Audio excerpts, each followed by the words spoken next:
রাসেল চলে আসছে, এখন একটু বাইরে যাব। বাইরে বলতে আজকের প্ল্যানিং, আজকে দুজন মেলায় মেলায় ঘুরবো। মেলায় মেলায় ঘুরবো বলতে মনটা ভালো না, তাই রাসেলটা ফোন দিয়েছিলাম যে আসো আজকে সারাদিন মেলায় মেলায় ঘুরবো। ও বলতেছে আচ্ছা ঠিক আছে আসো। আর মেলা কই, ওইরকম কোনো মেলা নাই। কি দেখবা, মানে মেলা মানে দেখার মতো কোনো মেলা নাই বা কি দেখবা। যাই হোক আমরা বাইরে বাইরে একটু সময় দিয়ে আসি। তো ভাবলাম যে আমার শোরুমের কাছে কালীখোলা, তো চলো একটু কালীখোলা যাই। তো যাই হোক রাসেল আর আমি দুষ্টামি করতে করতে করতে করতে দুই ভাই কালীখোলা আসলাম। তো আইসা কালীখোলা আর কি দেখবো, কালকে তো ভিডিওতে বলছি যে এখানে মানে দোকান হবে সারা গায়ে 15-20টা, আর মানুষ হাজার হাজার, মানে কেনার মতো এরকম কোনো ওয়ে নাই কিছু। যাই হোক দুষ্টামি করে আসছি। দুই ভাই আবার বাদাম নিয়ে দাঁড়ায় দাঁড়ায় কিছুক্ষণ খাইলাম। এর মধ্যে কিছু ছোট ভাই ছিল, ওদের সাথেও কিছুক্ষণ দুষ্টামি করলাম। তো আজকে আমরা সারাদিনই ঘুরবো। সারাদিন বলতে আমরা কালীখোলা মেলায় যাব, এখান থেকে আমরা শিল্পকলায় যাব সন্ধ্যার পরে, কারণ শিল্পকলাটা হচ্ছে সন্ধ্যার পরে খুব জমা ওঠে। নড়িয়েও যাইতে পারি। এরপর বাইপাসে যাব, ওদিক দিয়ে ট্যাকেরাট বড় ব্রিজে যাব, এরকম একটা আমাদের একটা থিওরি আছে। যাই হোক শিডিউল আছে যে আমরা এইভাবে ঘুরবো। কিন্তু কালীখোলা আইসেই আমরা টাইম বেশি ওয়েস্ট করে লাইছি, মানে 1 ঘন্টার উপরে টাইম ওয়েস্ট করে লাইছি।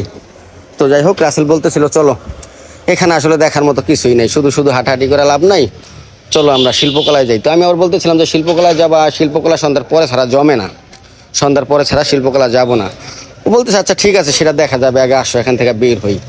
তো এর মধ্যেই বের হওয়ার মধ্যেই আবার ছোট ঋদু আমাদের, ওর সাথে দেখা। ও বলতেছিল ভাইয়া তোমরা চলে যাও। হ্যাঁ ভাইয়া আমরা চলে যাই। তো এটা বলে আমরা বের হয়েছি। তো বের হওয়ার পরে ভাবলাম যে আমরা একটু দর্জি বাড়িতে যাবো, রাজীবকে নিয়ে যাব। তো এর মধ্যে মনে হলো যে না রাজীব মনে হয় যাইতে পারবে না, ও ডিউটিতে আছে। তো রাসেল আর আমি ভাবতেছিলাম যে তাহলে আমরা এখন কোথায় যাব।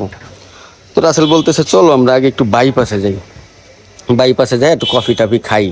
ওখানের ওখানের ওয়েদার সুন্দর, মানে ওখানের ভিউটাও ভালো লাগে, সব মিলায় চলো ওখানে যে আমরা চা খাই। আচ্ছা ঠিক আছে চলো। তো এটা বলে দুষ্টামি করতে করতে আমরা ভাবতেছিলাম যে আর আমরা কোথায় যাব। আসলে কি ওরকম মেলা শরীয়তপুরে, মানে কি বলবো, আসলে ওরকম কোনো মেলা নেই। মানে বৈশাখ উপলক্ষে আর ওরকম মানুষও নেই বাইরে, শুধু এই জায়গায় কয়টা মানুষ দেখলাম, এছাড়া সব জায়গা ফাঁকা, সব জায়গা ফাঁকা। মানে কেমন যেন, মানে বৈশাখের ওইরকম একটা ইমেজ কারোর মধ্যে নাই। এই যে পুলিশ লাইন, কোনো লোক নেই। এই যে আমরা কিন্তু পুলিশ লাইন চলে আসছি, কোনো লোক নেই। আইসা আবার দুষ্টামি করে আমরা দিক দিয়ে একটু হাঁটাহাঁটি করলাম, হাওয়া বাতাস খেলাম। রাসেল আর আমি দুইজনে দুষ্টামি করে বাইক থামায় উঠতে প্রায় অনেকক্ষণ দুষ্টামি করছি। তো ওখানে দুষ্টামি করে আমরা অলরেডি চলেও আসছি বাইপাসে। বাইপাসে আইসি দুই ভাই দুটা মালাই চা নিচ্ছি। তো মালাই চা নিয়ে ভাবলাম যে এখানে আমরা ঘন্টা দিয়ে একটু আড্ডা দিয়ে যাই। তো এখানেও রাসেল আর আমি প্রায় অনেকক্ষণ আড্ডা দিচ্ছি, ভালোই লাগতেছিল দুইজনে। অনেকদিন পরে রাসেল আর আমি বের হয়েছি। রাসেল আর আমি প্রায় 1 মাস যাবত দুজন বের হই না। রাসেল ওদিক দিয়ে ব্যস্ত থাকে, আমি এদিক দিয়ে ব্যস্ত থাকি আলামিনদের নিয়ে। সব মিলে আমাদের দুজনের খুব সময় দেওয়া কম হয়। সেই ক্ষেত্রে আজকে দুজনের একটু ভালো লাগতেছিল, দুজন দুজনকে পাইয়া। কারণ রাসেল আমার সাথে টাইম ওয়েস্ট করতে নাকি। যাক ওখানের কাজও শেষ করে ফেলছি, আমরা অলরেডি দর্জি বাড়িতে চলে আসছি। আমরা আর মাদারীপুর যাইনি আজকে, মানে ভালো লাগতেছিল না। দর্জি বাড়িতে এসে দেখি রাজীব নাই। যাই হোক রাজীবের কাছে আসছিলাম, ওরে না পাইয়া ভাবলাম যে আমরা মুনবেলিতে যাই গা, আমাকে ঋদু আছে। তো মুনবেলিতে যাই, ঋদুর সাথে একটু আড্ডা দিই। তো নড়িও আজকে যাওয়া, তো আজকে আমাদের অনেক জায়গায় যাওয়ার শিডিউল ছিল। ওর মধ্যে এক ছোট ভাই যে হাই দিতেছে, তো অনেক জায়গায় যাওয়ারই শিডিউল ছিল। আসলে ব্যক্তিগতভাবে মনটা ভালো না, আসলে যেখানেই যাই মনের মধ্যে না শান্তি নেই, ভালো লাগে না, কি জন্য জানি না।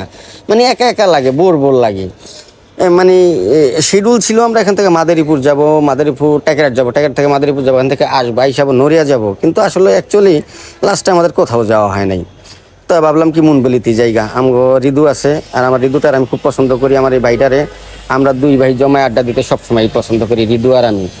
এটা বাইরে বা ও রেস্টুরেন্টে বা যেখানেই হোক, দুই ভাই খুবই স্বাচ্ছন্দ্য বোধ মানে করি, দোনো ভাই, ঋদু আমিও।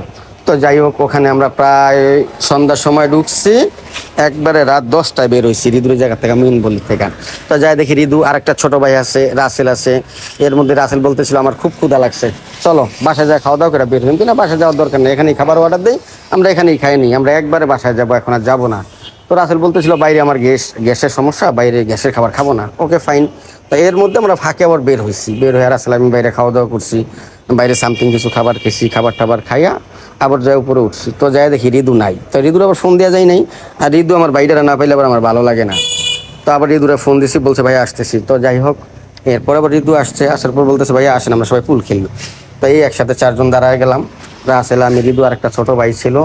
তা ওখানে অনেকক্ষণ এনজয় করলাম, অনেক দুষ্টামি করলাম, অনেক দুষ্টামি করছি। প্রায় 7টায় ঢুকছি, আমরা 10টায় বেরোছি, একটানা 3 ঘন্টা। তো তো এর মধ্যে দুষ্টামি করতে করতে করতে করতে দিদি গলা শুকায় গেছে।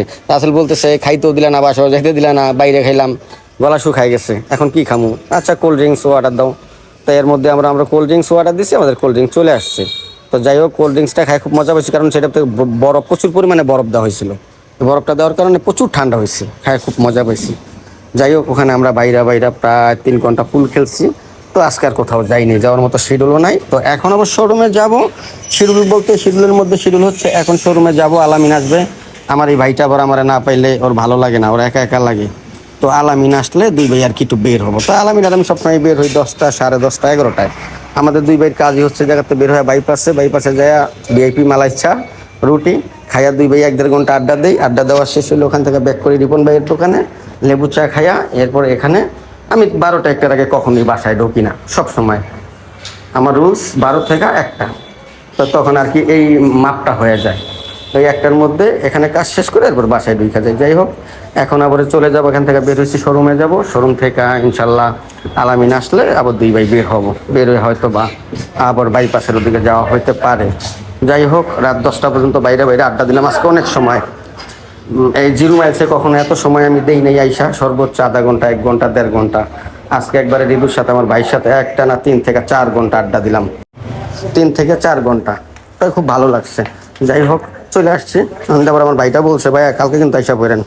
তো ঋতু আবার ইদানিং খুব পছন্দ করে, ভাইয়া সময় পাইলে একটু চলে আসেন। তাই আর কি। যাই হোক এখন আবার বের হবো আলামিনকে নিয়ে। ওকে।